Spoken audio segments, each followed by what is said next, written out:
स्वागत है आपका आपके अपने चैनल स्टडी विद प्रदीप में। दोस्तों, हम लोग बॉटनी का प्रैक्टिस पेपर कर रहे हैं और जिस प्रैक्टिस पेपर में हमने कल आपके साथ एल्गी के कुछ महत्वपूर्ण प्रश्नों पर डिस्कस किया था और उन प्रश्नों के बारे में चर्चा किया था।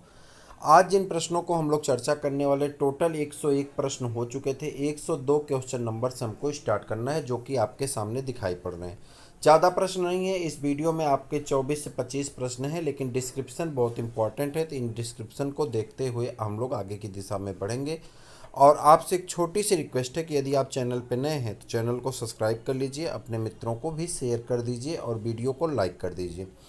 बात करें 102 क्वेश्चन नंबर की, जो आपके सामने इस समय दिखाई पड़ रहा है। शैवाल और लाइकेन टॉपिक को हम लोग डिस्कस कर रहे थे। इसके तुरंत बाद हम लोग ब्रायोफाइटा की टॉपिक को डिस्कस करना स्टार्ट कर देंगे। शैवालों में पूछा जा रहा है, शैवालों में कसाभ रहित अमीबी युग्मकों को कहा जाता है, यानी amoeboid non flagellated gametes of algae are called. Amoeboid non flagellated gametes of algae are called क्या कहते हैं? तो आप कहेंगे एप्लेनोगैमीट्स कहते हैं। क्या कहते हैं? एप्लेनोगैमीट्स कहते हैं। शैवालों में कसाभ रहित अमीबी युग्मकों को अचल युग्मक कहते हैं। क्या कहते हैं? अचल युग्मक कहते हैं। एप्लेनोगैमीट्स कहा जाता है, हिंदी में अचल युग्मक कहते हैं। न्यूक्लियुल और ग्लोब्यूल पाए जाते हैं। न्यूक्लियुल और ग्लोब्यूल पाए जाते हैं कहाँ पे? आपको बताना। न्यूक्लियुल और ग्लोब्यूल्स पाए जाते हैं किस शैवाल में? तो आप कहेंगे कारा में। किस में पाए जाते हैं? कारा में पाए जाते हैं। Nucleoles and globules are found in. Nucleoles और ग्लोब्यूल्स पाए जाते हैं, तो आप कहेंगे कहाँ पे? कारा में पाए जाते हैं। पीजीटी 2002 में पूछा गया प्रश्न है। इधर आ जाते हैं इसके डिस्क्रिप्शन की तरफ, और इसका डिस्क्रिप्शन कुछ इस प्रकार से दिया गया यहाँ पे। तो इसके डिस्क्रिप्शन पे आते हैं। कह रहा है कारा में लिंगी जनन, कारा में लिंगी जनन यानी सेक्सुअल रिप्रोडक्शन विकसित अंड युग्मक यानी एडवांस्ड ओगैमस प्रकार का होता है। इसमें नर जननांग मेल सेक्स आर्गन में ग्लोब्यूल, ठीक है, तथा मादा जननांग फीमेल सेक्स आर्गन को न्यूक्लियुल कहा जाता है। ये नग्न आँखों से देखे जा सकते हैं। तो ये कारा का है, और कारा में जो मेल फीमेल पार्ट है उसे क्या कहते हैं? न्यूक्लियुल कहते हैं, और जो मेल पार्ट है उसे क्या कहते हैं? ग्लोब्यूल कहते हैं। आगे है आपका ग्लोब्यूल और न्यूक्लियुल नामक नर तथा मादा जननांग पाए जाते हैं। कहाँ पे पाए जाते हैं नर तथा मादा जननांग? तो आप कहेंगे कहाँ पे? कारा में पाए जाते हैं या कैरा में पाए जाते हैं। कारा आपका सही आंसर। कुछ लोग कैरा पढ़ते हैं। और यही प्रश्न देखिए 2002 में पूछा गया था, यही प्रश्न आपकी एलटी में पूछा गया। यूपीएससी की प्रकृति रही है कि वो प्रश्नों को रिपीट करता है, और आपके लिए सबसे महत्वपूर्ण है कि स्टडी विद प्रदीप लगातार आपके प्रीवियस ईयर सभी प्रश्न पत्रों को सॉल्व करवाने की जिम्मेदारी हमने ले रखी। 5000 से ज़्यादा हम आपको प्रश्न सॉल्व करवाने प्रीवियस ईयर के। उससे ज़्यादा मैं आपको बता दूं कि आपके पास लगभग 10,000 प्रश्न आपके एग्ज़ाम पॉइंट के मिलने वाले हैं, जिसमें आपके 2000 प्रश्न जो हैं, 2000 क्या 5000 प्रश्न हिंदी मीडियम में आपको एग्ज़ाम पॉइंट के मिलने वाले हैं। ठीक है, यानी बहुत सारे ऐसे अप्रोचेज हैं जो आपके लिए महत्वपूर्ण हैं, लाभदायक हैं, उन्हें यहाँ पे रन कराए जा रहे हैं। चूँकि बहुत एग्ज़ाम ओरिएंटेड आप नहीं हो पा रहे हैं, उसका कारण है कि सामने कई एग्ज़ाम है। जैसे बहुत सारे मित्र ऐसे हैं, उनका कहना है कि सर अभी हम मैसेज भी आते हैं आप ही लोगों में से कि मैं पेट पे फोकस किया हूँ तो अभी क्लास नहीं ले पा रहा हूँ। तो ठीक है, आप पेट पे फोकस किए, अच्छी बात है, पेट को दीजिए। आगे कुछ लोग प्राइमरी पे फोकस्ड हैं चूँकि वैकेंसी कम देख करके, लेकिन आपको बता दें कि आगे जो है LTGIC की वैकेंसी, तो अगर आप फोकस्ड होकर चलेंगे तो लाभ मिलेगा। ठीक, तो ये होता है, हर आदमी की अपनी अपनी चॉइस है, लेकिन फिर भी अगर आप पढ़ रहे हैं तो मन से आप पढ़ते रहे, प्रैक्टिस पेपर को करते रहें, आपको लाभ मिलेगा। ठीक है, जैसे ही आप एग्ज़ाम ओरिएंटेड आएंगे तो सभी पब्लिक क्लास आप हैं और आपको मिलती रहेंगी, आप इसे देखते रहेंगे, आपको इसका लाभ मिलेगा। तेल संग्रहित भोजन होता है। ठीक है, तेल से संग्रहित भोजन होता है, यानी oil is the reserve food of. ये आयल किस में रिजर्व फूड होते हैं? तो आप कहेंगे बाउकेरिया में। किस में? बाउकेरिया में आयल कैसा होता है? रिजर्व फूड के रूप में संग्रहित होता है। बाउकेरिया को फ्रीज नामक वनस्पति शास्त्री ने जेंथोफाइसी वर्ग में रखा है। इस वर्ग के शैवाल में संग्रहित भोजन तेल तथा ल्यूकोसिन नामक पदार्थ होते हैं। अन्य विकल्पों में दिए गए शैवाल क्लोरोफाइसी वर्ग में आते हैं जिनमें संग्रहित भोजन स्टार्च होता है। निम्न में से कौन सा शैवाल समूह एवं उनके खाद्य भंडारण का सही मिलान है? यहाँ पे 4 दिए गए हैं और बताना सही भंडारण किसका है, तो इसके आंसर के साथ आपको जाना होगा।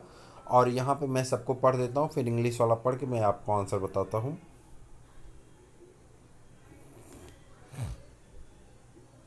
पहला है, निम्नलिखित में से कौन सा शैवाल समूह एवं उसके खाद्य भंडारण का सही मिलान है? तो आप देखेंगे यहाँ पे वेसिलेरिया दिया, नहीं बेसिलिरियोफाइसी है, जेंथोफाइसी है, फियोफाइसी है, क्लोरोफाइसी, तेल है, ल्यूकोसिन है, मेनिटाल है और बोल्योटिन है। ठीक है, अब यहाँ पर आ जाते हैं। यहाँ पर देखिए कहा जा रहा है, which of the following is the correct match of the algal group with its food reserve.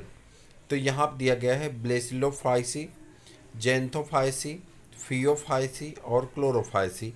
Oil है, ल्यूकोसिन है, मेनिटॉल है और ब्लूसन है और स्टार्च है। ये आपके दिए गए हैं। तो आपका सही आंसर क्या हो जाएगा, यहाँ पे देखिए दिया गया है।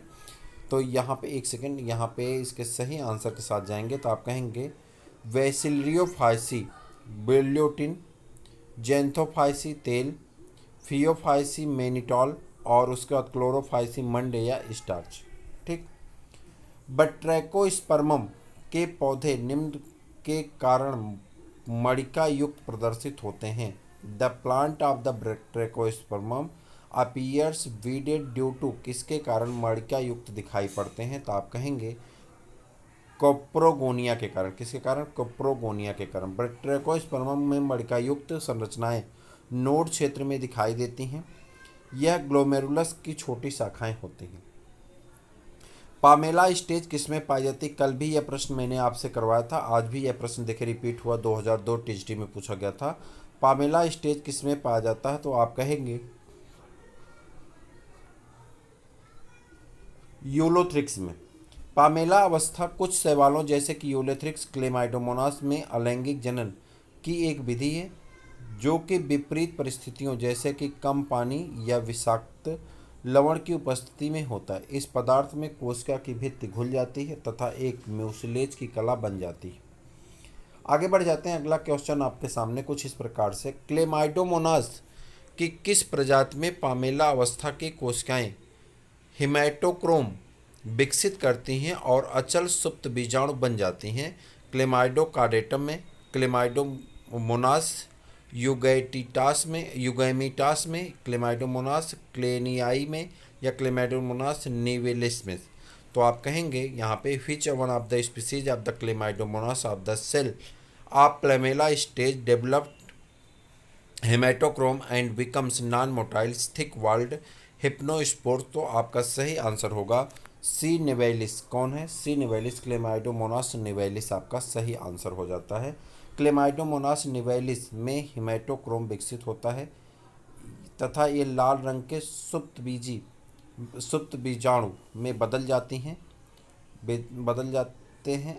इसी कारण लाल बर्फ, ठीक, रेड स्नो उत्पन्न होती है। ठीक। नास्टाक कोशिका की सबसे भीतरी परत बनी होती, नास्टाक कोशिका की सबसे भीतरी परत बनी होती, तो आप बताएंगे किससे बनी होती हैं? तो आपका आंसर होगा यहाँ पे म्यूकोपेप्टाइड से। किससे बनी होती है? म्यूकोपेप्टाइड से बनी होती हैं। The innermost layer of the Nostoc cell is made up of the mucopeptide. किसकी बनी होती है? म्यूकोपेप्टाइड की।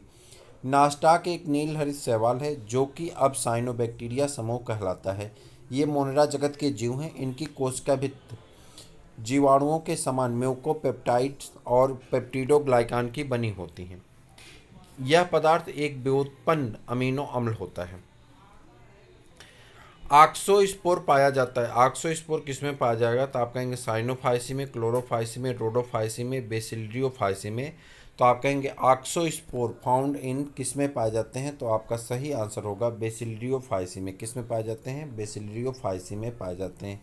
ऑक्सोस्पोर बेसिलियोफाइसी वर्ग डायटम्स का एक विशेष लक्षण है। डायटम्स में ऑक्सोस्पोर जनन क्रिया के दौरान बनते हैं।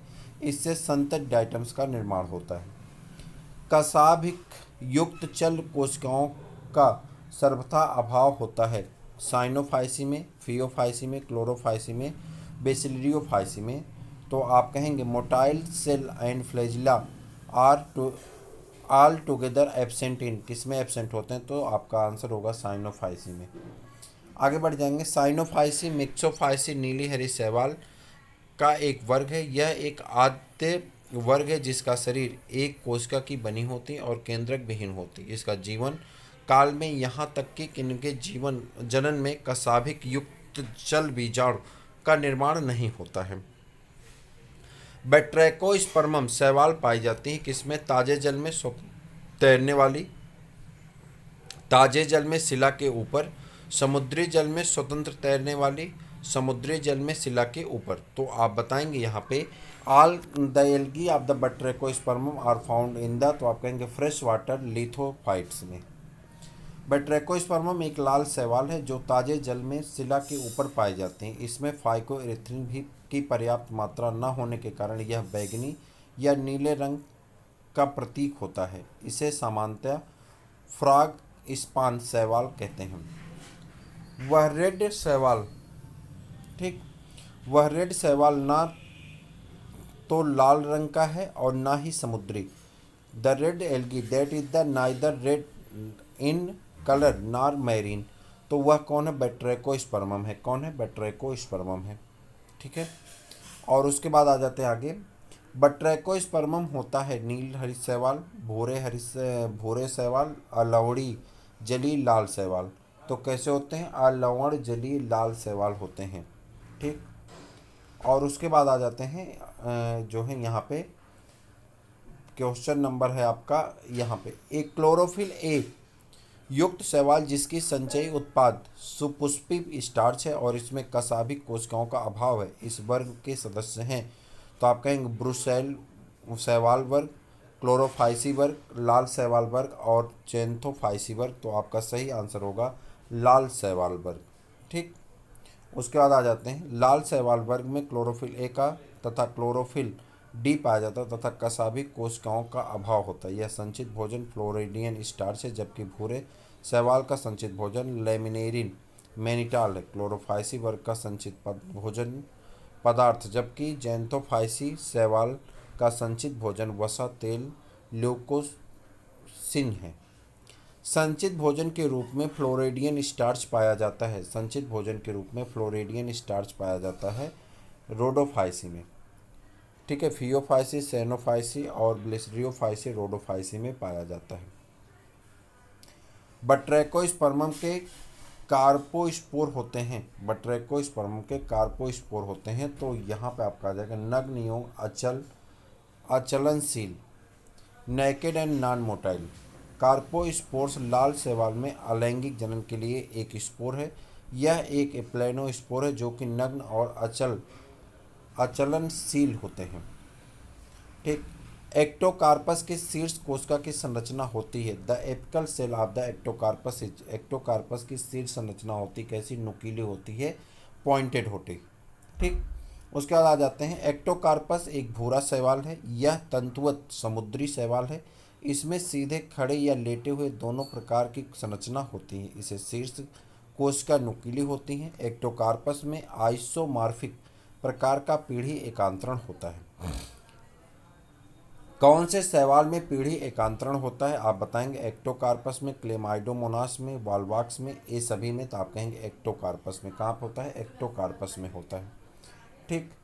और निम्नलिखित में से कौन सी नीली हरी शैवाल नाइट्रोजन स्थिरीकरण नहीं होता है? किसमें नाइट्रोजन स्थिरीकरण नहीं होता है? आपको बताना है नास्टाक में नाइट्रोजन यहाँ पे किसमें नाइट्रोजन का स्थिरीकरण नहीं होता? तो आप कहेंगे ऑक्सीलेटोरिया में। ऑक्सीलेटोरिया में नाइट्रोजन स्थिरीकरण की क्षमता नहीं होती है।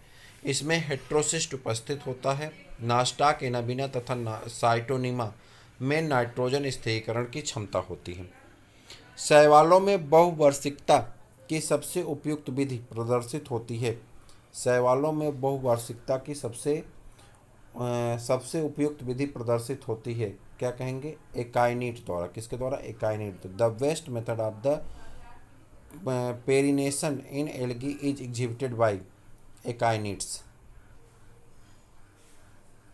शैवालों में बहुवार्षिकता की सबसे उपयुक्त विधि एकाइनिड्स द्वारा प्रदर्शित होती है। यह शैवालों में अलिंगी जनन का एक प्रकार है। इस विधि में कोसा की कोशाभित्ति मोटी होकर के एक गोल तथा कठोर रचना का जन्म देती है, जिससे निश्चेष्ट बीजाणु अर्थात एकाइनिड कहते हैं।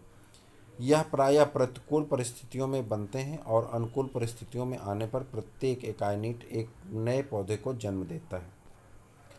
और इसके बाद आ जाते हैं, बस 2-3 प्रश्न और हैं आपके यहाँ पे। सैक मतलब लाइकेन में एस्कोमेटा शब्द संबंधित है। लाइकेन के एक्सोमेटा संबंधित है किससे? एस्कोकार्प से। किससे? The in lichens the term ascomata refers to किससे संबंधित है? तो आप कहेंगे एस्कोकार्प से। किससे संबंधित है? एस्कोकार्प से। सैक में एस्कोमेटा शब्द कवकों के फ्रूटिंग संरचना से संबंधित है। इसमें एस्कोमा तथा एस्कोकार्प भी कहते हैं। यह एस्कोमाइसिटीज वर्ग के कवकों में पाया जाता है। हेलोटिज्म की घटना प्रदर्शित करता है। हेलोटिज्म की घटना को कौन प्रदर्शित करता है? जीवाणु, विषाणु, लाइकेन और माइकोप्लाज्मा। तो आप कहेंगे लाइकेन।